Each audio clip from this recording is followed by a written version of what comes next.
Assalamualaikum warahmatullahi wabarakatuh. Perkenalkan, saya Karisa Mira Cahyani dari kelas 10 E3 ingin mewawancari saudara laki-laki saya. Langsung saja, pertanyaan yang pertama. Siapa nama lengkap Anda? Ya, perkenalkan nama saya Ridu Asadinta, biasa dipanggil dengan Dinta. Selanjutnya, kapan dan di mana Mas Dinta lahir? Ya, saya lahir di kota Yogyakarta, tepatnya di Kabupaten Bantul. Jadi saya asli Bantul.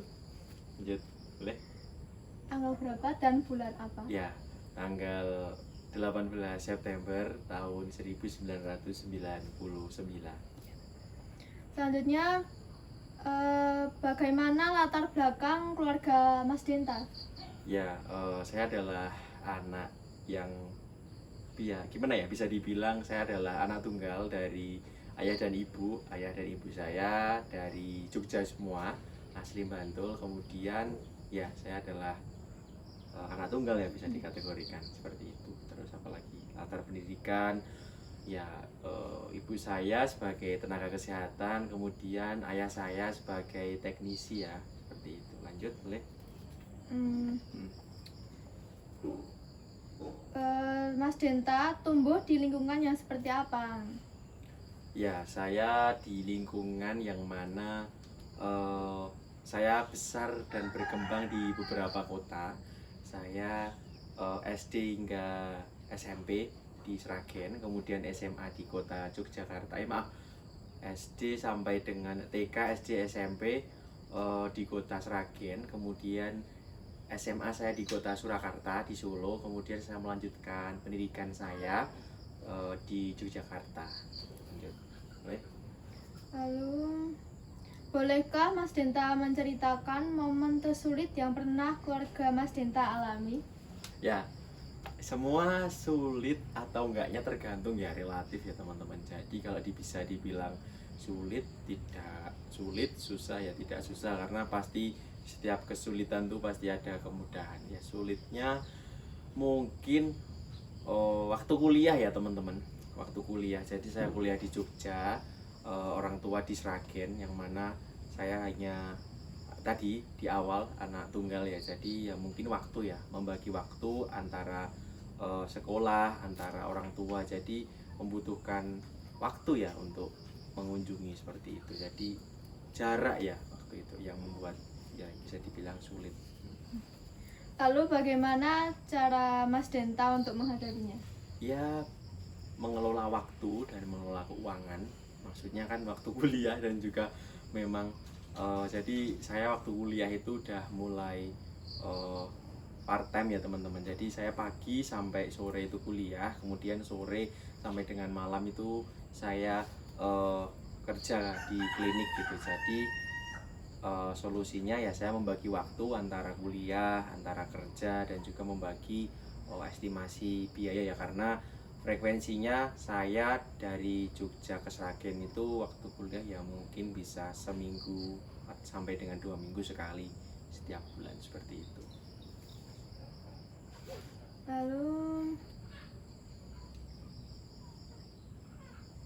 adakah memori yang paling kuat dalam ingatan Mas Dinta saat Mas Dinta sekolah? Sekolah, Iya. sekolah SD, SMP, SMA, kuliah, Semua boleh? semua boleh. Salah satunya boleh. Ya, waktu terindah adalah masa SMA ya. SMA, sekolah menengah atas itu menurut saya yang paling bisa membuat momen, karena di Surakarta saya tiap hari itu menempuh jarak dari Sragen ke Surakarta, yang mana itu tidak dekat ya teman-teman. Hampir saya membutuhkan waktu 1,5 jam pulang dan pergi untuk menempuh perjalanan, dan hampir 1 jam jika di weekend seperti itu. Ya, SMA kenapa berkesan, karena di SMA itu dimana kita bisa menemukan diri kita. Jadi hal yang bisa menjadi poinnya adalah keputusan terbesar dalam mau seperti apa kita ke depannya di SMA, karena mau kuliah atau tidak, mau seperti apa kita ke depannya di SMA itu benar-benar momen menurut saya paling penting untuk menentukan masa depan seperti itu. Nama sekolah dasar Mas Denta apa? SD Negeri Sine 1 Sragen. Ya, kalau SMP, SMA, SMP Negeri 1 Sidoarjo Sragen, SMA Warga Surakarta, kuliahnya di mana? kuliah di Politeknik Kementerian Kesehatan Yogyakarta, Jurusan apa? jurusan keperawatan gigi. Iya. Lalu, apa pencapaian Mas Denta yang paling membanggakan sejauh ini? Ya, waktu SMA menjadi perwakilan dari Politeknik Kementerian Kesehatan Yogyakarta, mewakili jurusan kesehatan gigi di NHVSC 2021 National Hot Vocational Student Competition di Tasikmalaya. Jadi mewakili kampus ya untuk melaksanakan ujian lomba seperti itu di Tasikmalaya pada waktu itu. Pernahkah Mas Denta berada di titik terendah? Bolehkah menceritakan bagaimana? Waduh, titik terendah. Titik terendah di mana? Apa ya? Ya, membagi waktu kembali lagi karena problem terbesar menurut saya saat tumbuh dan berkembang di usia SMA, kuliah dan bekerja awal-awal setelah lulus itu membagi waktu, karena selain tanggung jawab dari apa yang kita lakukan, ya waktu itu memang harus dimanfaatkan dengan bijak, karena sama tadi seperti titik terendah di mana saya pada waktu itu kurang memperhatikan ya waktu, maksudnya kurang seimbang antara pendidikan dan kuliah dan juga kerja. Akhirnya pada waktu itu saya memutuskan untuk resign dari tempat kerja saya dan saya memutuskan untuk melanjutkan pendidikan saya, maksudnya lebih fokus lagi ke pendidikan, dan alhamdulillah kuliah saya bisa selesai tepat waktu. Seperti itu, yaitu titik terendah di mana saya kurang mengelola waktu dengan baik. Lalu bagaimana Mas Denta bangkit dari masalah tersebut? Ya, pepatah mengatakan ya, berakit-rakit ke hulu, Bersenang-senang kemudian berakit-rakit ke hulu, berenang-renang ke tepian ya. Jadi bersusah-susah dahulu, bersenang-senang kemudian. Jadi prinsipnya setiap masalah, setiap cobaan itu adalah parameter ataupun ukuran di mana kita bisa menyelesaikan itu dan menjadikan itu suatu hal yang baik untuk memproses dan menyelesaikan apa tujuan kita, apa goals kita dalam hidup kita gitu. Jadi dari semua banyak peristiwa yang pernah saya alami, never stop learning atau jangan pernah berhenti belajar itu prinsip dan konsep yang sangat baik, karena kalau kita tidak belajar, kita tidak akan pernah bisa dan tidak akan pernah berhasil menuju tujuan. Karena setiap keberhasilan pasti ya teman-teman membutuhkan proses, membutuhkan waktu. Yang namanya gagal itu adalah suatu hal yang lumrah. Kegagalan itu adalah sesuatu hal untuk menuju kesuksesan. Tapi tanpa gagal kita tidak akan pernah mendapatkan apapun itu, dan tujuan itu juga tidak akan pernah tergapai. Bagaimana perjalanan Mas Denta akhirnya bisa mencapai profesi yang sekarang? Ya, saya melakukan pekerjaan sejak saya kuliah. Jadi alhamdulillahnya saya sudah masuk di dunia kesehatan gigi dan mulut itu sejak 2020, yang mana saya pada waktu itu di klinik, kemudian setelah itu melanjutkan di klinik lagi, kemudian di klinik 2 kali, kemudian di salah satu rumah sakit di Jawa Tengah, dan kemudian saya sekarang ada di salah satu rumah sakit gigi dan mulut di Yogyakarta. Jadi hampir 4 tempat teman-teman untuk bisa membuat saya seperti ini.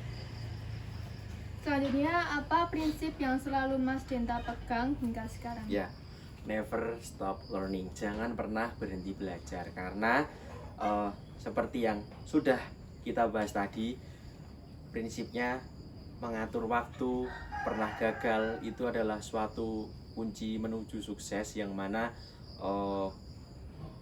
kita tidak boleh berhenti belajar, karena pepatah mengatakan jangan, yang di negeri Cina itu apa? Jangan pernah yang sampai negeri Cina.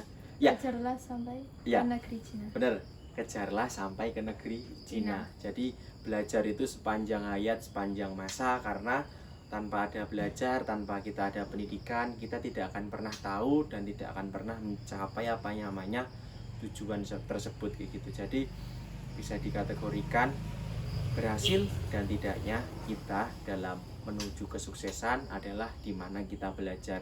Belajar bukan perihal kita kuliah ya atau menempuh S2, S3, tapi belajar dari yang sudah-sudah. Seperti saya pada waktu itu belum baik, belum bijak mengelola waktu, akhirnya beberapa hal yang harus saya korbankan, harus saya fokuskan ke satu hal untuk mencapai tujuan dan goals tersebut. Seperti itu. Jadi never stop learning. Lalu siapa sosok yang paling menginspirasi Mas Dinta? Siapa ya? Seiring berjalannya waktu, Tuhan Yang Maha Esa ya. Ya, yang pertama tetap kita wajib ya.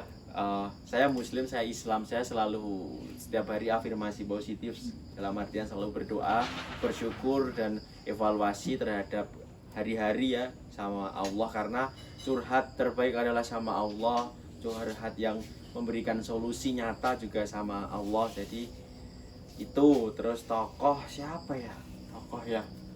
Tokoh siapa ya? Oh ya, tokoh mungkin ibu saya bisa. Beliau adalah orang hebat kalau ditanya ibu ya, karena yang membesarkan saya dan juga memberikan saya basic tentang kehidupan. Tapi seseorang yang pernah berhasil, salah satu teman saya, dia adalah asli Surakarta. Sekarang dia adalah orang yang luar biasa.